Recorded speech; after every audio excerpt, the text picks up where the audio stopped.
Oke, sekarang kita akan coba untuk, memasukkan matriks ya, memproses matriks di dalam Python ya. Kita akan manfaatin library NumPy untuk melakukan hal tersebut. Mungkin daripada saya nunjukin slide, akan lebih enak kalau saya coding langsung kali ya. Oke, di sini saya pakai, Jupyter Notebook sebagai IDE-nya ya. Teman-teman bisa pakai yang Python shell biasa atau dituliskan di script, itu juga nggak masalah ya. Kita akan pakai library NumPy. Maka pertama kita harus import dulu NumPy-nya. Import NumPy as NP. NP ini cuma alias aja, jadi supaya nanti kita manggil fungsi-fungsinya lebih gampang, makanya kita singkat jadi NP. Oke, nah di dalam NP ini ada banyak operasi. Kita bisa lihat apa aja sih. Tuh ada ini, ada I, fetch, extract, fix, dan lain-lain. Ini adalah fungsi-fungsi dan juga parameter-parameter yang bukan parameter, fungsi dan apa namanya nilai yang ada di NP. Nah, kita punya matriks, misalnya matriksnya bentuknya kayak gini. Apa namanya? 4 min 2 7 min 2 7, terus yang bagian bawahnya apa ya? 153. 153. Nah, kita punya matriks seperti ini. Oke. Kita mau masukkan ke dalam Python, ke dalam suatu variabel di Python. Maka kita bisa manfaatin salah satu dari dua objek. Objek pertama namanya adalah matriks, ya tentu saja ya, karena matriks kita simpan di dalam matriks gitu kan. A sama dengan, kita panggil np.matrix. Nah, np.matrix ini, nilai matriksnya kita masukkan ke dalam variabel, ke dalam argumennya. Kita jadikan argumen. 4 min 2, 7, ya. Ini adalah baris pertamanya. Nah, baris keduanya kita masukkan juga. Jadi kita bikinnya array dalam array, list dalam list. Jadi ini list pertama, ini list kedua, 153, ya. Nah, kedua list ini kita masukkan ke dalam satu list lagi karena list yang dalam itu untuk nunjukin barisnya, list yang luar untuk nunjukin kolomnya. Jadi ini kita masukkan dalam list. Oke, kita dapat matriks A. Kayak apa sih hasilnya? Ini matriks A. Berupa matriks, ya, isinya adalah, elemennya adalah 4 min 2 7 1 5 3. Gitu. A ini tipenya matriks, numpy.matrix. Ya. Kita bisa nyimpan pakai ini, kita juga bisa nyimpan pakai yang lebih general. Jadi kalau matriks kan khusus 2 dimensi ya. Jadi dia punya baris, punya kolom. Tapi kalau misalnya kita butuh untuk 3 dimensi, 4 dimensi, dan seterusnya, kita punya namanya array. Ya, di NumPy kita simpan sebagai ND array namanya, n-dimensional array. Nah, n-dimensional array untuk yang dimensinya 2 itu sama persis kayak matriks. Cara masukinnya gimana? Sebenarnya sama, isinya kayak gini, ya cuma bedanya fungsi yang kita pakai adalah fungsi array. Nah, di sini kita coba langsung aja. Hanya kita udah ubah ya. Kalau kita tampilkan, isinya sama. 4, min 2, 7, 1, 5, 3 gitu. Cuma tipenya beda. Yang tadi tipenya matriks, yang ini tipenya array. Ya, kalau kita lihat kelasnya, type A, dia masuk ke dalam kelas numpy.ndArray, n-dimensional array. Ya. Mau pakai yang ini, mau pakai yang ini, bisa dua-duanya, nggak masalah. ya. Apa, tergantung mana yang lebih eh, apa yang sesuai sama kebutuhan aja. Gitu. Kalau matriks doang ya pakai matriks ini bisa. Tapi kalau ternyata nanti matriks ada tambahannya lagi dimensi ketiga dan seterusnya, maka kita bisa manfaatin yang lebih general pakai array gitu. Nah, di dalam matriks kan ada matriks-matriks khusus ya. Tadi matriks 0, matriks 1, matriks identitas. Kita bisa generate juga di dalam Python. Caranya gimana? NP kita bikin matriks 0 dulu. 0 itu 0 ya. Maka kita bisa tulis np.zeros. Nah, argumen yang dimasukkan ke sini apa? Berupa array, berupa list ya. Isinya adalah berapa baris, berapa kolom matriksnya. Misalnya kita mau bikin matriks zerosnya 3 kali 3. Ya udah, pakai list, pakai kurung siku 3,3. Maka kita akan dapat matriks 0 yang ukurannya 3 kali 3. Mau 5 kali 5, ya udah 5, 5. Daripada harus masukin kayak gini 0, 0, 0, 0, 0 gitu kan. Mendingan pakai fungsi yang udah ada. Langsung muncul. Ya. Ini matriks zerosnya kita masukin ke huruf O lah, variabel O misalnya. Nah, kita juga punya matriks satuan.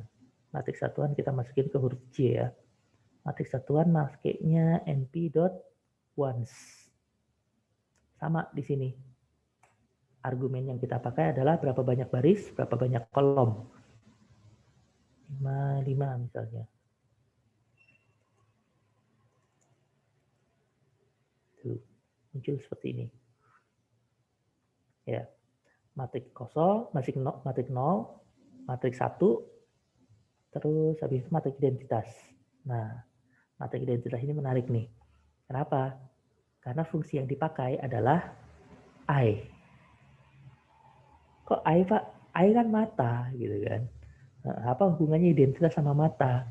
Sebenarnya cuma cara baca huruf I-nya aja. Kan identitas makanya huruf I besar kan, identity. Gitu. Nah, karena buat fungsi jarang yang pakai cuma satu huruf, kecuali dia dipakai untuk variabel ya X, Y, Z, makanya dituliskannya sebagai I, EY. Bacanya I juga, I juga gitu. Nah, argumen yang dimasukkan ke dalam sini adalah satu bilangan bulat, ya, satu bilangan positif, menunjukkan berapa baris, berapa kolomnya. Karena identitas cuma berlaku di matriks persegi aja kan, makanya inputannya satu cukup. Matriks identitas 3 kali 3, ya udah isinya 3 aja. Jadinya kayak gini. Matriks identitas 10 kali 10. Ini, ya kan? Semuanya 0 kecuali diagonal utamanya. Diagonal utamanya 1. Gitu. Nah, ini matriks identitas 5 kali 5.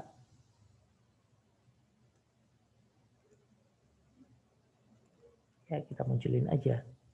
Kayak gini. Ya. Kita masukin ke variabel I misalnya.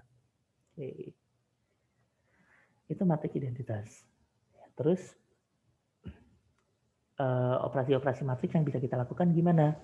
Ya kita bisa menjumlahkan, kita bisa mengurangi, kita bisa mengalihkan dengan skalar, kita bisa mengalihkan antar matriks gitu. Ya, misal saya punya 3 matriks, ya pakai array aja deh. Ini matriks pertama saya, kayak gini ya. Terus saya punya matriks kedua. Matriks kedua isinya 3, 5, 2 min 2. Oke. Matriks ketiga saya C isinya ini pakai yang contoh di slide aja deh. 4, 2, 2, 2. Oke. Nah, Kalau misalnya mau ngeliat ini, kita print aja. Print A. Oke. A sama dengan A. Print B. Print C.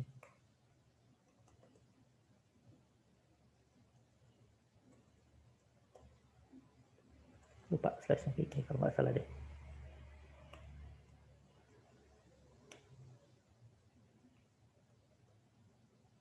Slash-nya buat apa? Buat enter. Supaya apa namanya, ada jeda aja antara A, B, C-nya. Nah, ini A-nya, ini B-nya, ini C-nya. Oh, oke. Biar kelihatan sekalian. Nah, lebih enak gini kan. Ini A, B, C-nya. Gitu. Kita mau operasikan apa? Kita mau operasikan penjumlahan misalnya. Kalau kita mau menjumlahkan, syaratnya apa? Syarat penjumlahan matriks adalah ordonya sama. Di sini kita lihat matriks A, ordonya 2 kali 3. Matriks B, 2 kali 2, matriks C 2 kali 2. Maka kita nggak bisa jumlahin A sama B. A sama C juga nggak bisa. Tapi kita bisa jumlahin B sama C. Caranya gimana? Ya udah langsung aja jumlahin. B tambah C. Ntar muncul. Tiap elemennya akan dijumlahkan, 3 tambah 4 jadi 7, 5 tambah 2 jadi 7, 2 tambah 2 jadi 4, min 2 tambah 2 jadi 0. Kayak gitu. Pengurangan juga sama, B min C misalnya, atau C min B. Gitu. Ya. Ini bisa langsung dengan operasinya. Kalau dia matriks dan ukurannya sama, dia bisa diinin. Kalau kita coba ukurannya nggak sama A sama B, error. Kenapa? Dia nggak bisa mengoperasikan karena ukurannya berbeda. Yang satu 2,2, yang satu 2,3. Kayak gitu. Itu penjumlahan matriks, pengurangan matriks. Terus kalau perkalian dengan skalar, ya perkalian dengan skalar juga sama. Tinggal kita kalikan aja dengan suatu bilangan. Misalnya yang A mau kita kalikan 10. Ya udah 10 kali A. Hasilnya 40 min 20, 70, 10, 50, 30. Gitu. Itu bisa. Ya. B kita kalikan sesuatu. Bisa juga. B kali 3 misalnya. Tuh, jadi 9, 15, 6, min 6. Dan seterusnya. Jadi penjumlahan sama perkalian itu bisa dipakai langsung. Nah, untuk perkalian matriks gimana? Perkalian matriks ada beberapa cara. Ya. Perkalian matriks. Ya.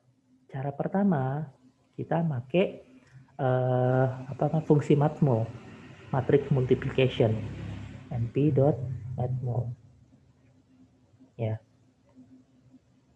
Fungsi ini argumennya 2, matriks pertama sama matriks keduanya. Kita masukin ke situ. Nah, yang bisa kita kalikan apa? Syarat bisa dikalikan adalah kolom matriks pertama harus sama banyaknya dengan baris pada matriks kedua kan. 2 kali 3, 2 kali 2, 2 kali 2. A kali B bisa dikalikan nggak? Nggak, karena di sini kolomnya ada 3, barisnya ada 2. B kali C bisa. Ya udah kita coba B kali C dulu deh. B, C. np.matmul, argumennya 2, B sama C. Hasil perkaliannya seperti ini. Nanti bisa dicek ya. A kali B nggak bisa, tapi B kali A bisa nggak? Bisa. Karena B kali A 2 kali 2, ini 2 kali 3 kan. Oke, kita coba np.matmul B kali A. Hasilnya 2 kali 3. Nanti juga silahkan dicobain. Nah, cara kedua, selain pakai matrix multiplication, pakai matmul, kita bisa pakai fungsi dot. np.dot. Oke. argumennya sama, 2 buah matriks. NP dot B kali A. Hasilnya sama. Ya. Cara ketiga, ini yang infix ya, yang dia langsung inline di dalam persamaannya, sama kayak tadi penjumlahan atau perkalian pakai bintang. Untuk perkalian matriks ada notasinya juga. Apa? Akeong. Ini untuk perkalian matriks. Jadi B kali A bisa kita tuliskan seperti ini. B akeong A. Hasilnya sama. Itu untuk perkalian matriks. Ada 3 cara. Pakai yang mana? Silahkan aja. Untuk memudahkan ada Python, tapi caranya tetap teman-teman perlu pelajari. Cara mengalihkan matriks, barisnya, kolomnya, itu seperti apa, itu tetap perlu dipelajari ya. Gitu. Nah, selain perkalian matriks, ada operasi transpose. Kita mau balik posisi kolom jadi baris, baris jadi kolom gitu ya. Nah, caranya gimana? Kalau sekarang kita panggil fungsi dari matriksnya. Kita punya matriks A.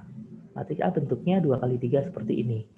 Kalau kita mau transpose, maka matriks A ini kita panggil fungsi transposnya. A titik transpose. Pakai kurung biasa. Maka posisinya kebalik sekarang. Dia jadi 3 kali 2. Yang tadinya ada di baris, dia jadi kolom. Yang tadinya ada di kolom, jadi baris.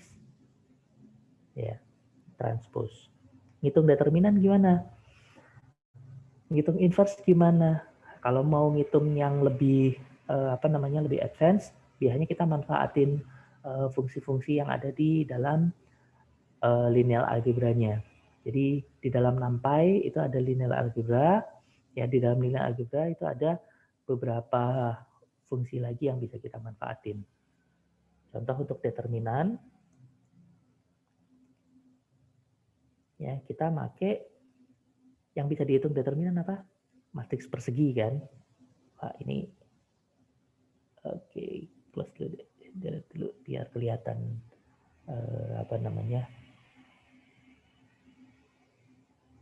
matriksnya. Oke, yang bisa dihitung determinannya itu kan berarti B sama C aja kan?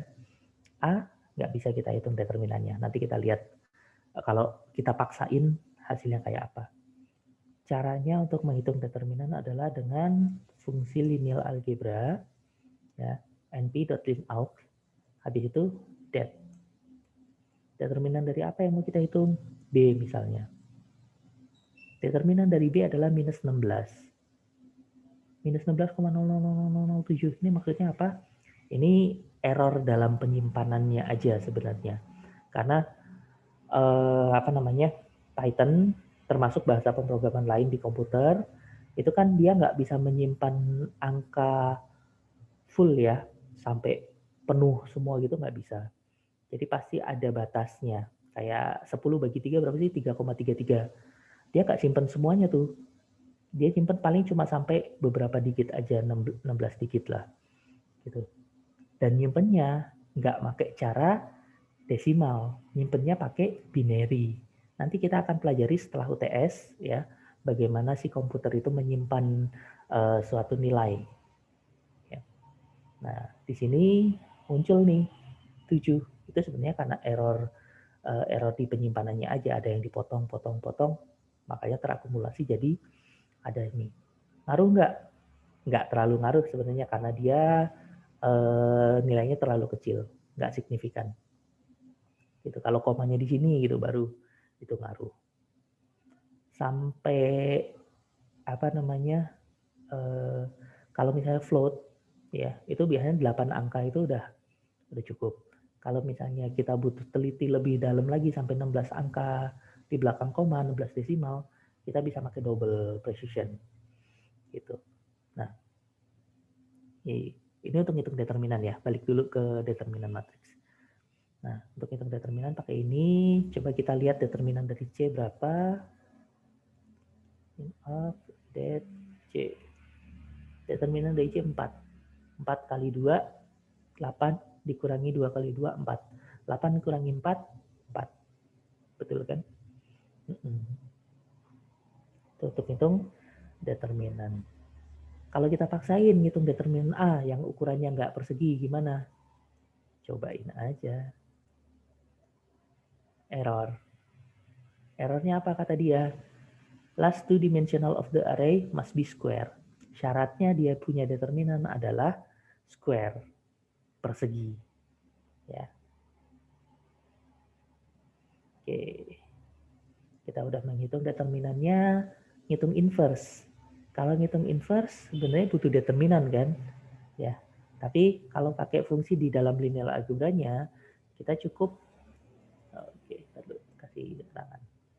Inverse matrix np dot lin out dot inverse inv. Kita mau hitung inverse-nya, maka kita panggil fungsi ini. Yang mau kita hitung inverse-nya apa? Matriks C misalnya. Kan matriks C tadi udah kita bahas di slide ya.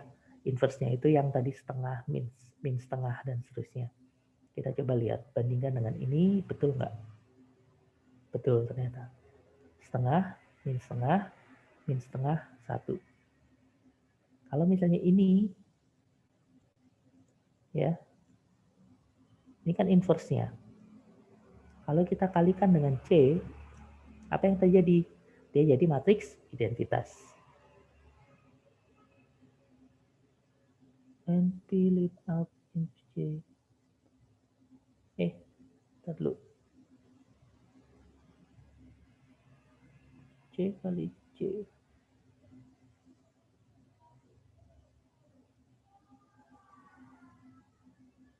C-nya apa sih?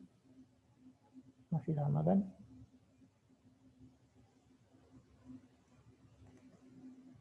Empat, dua.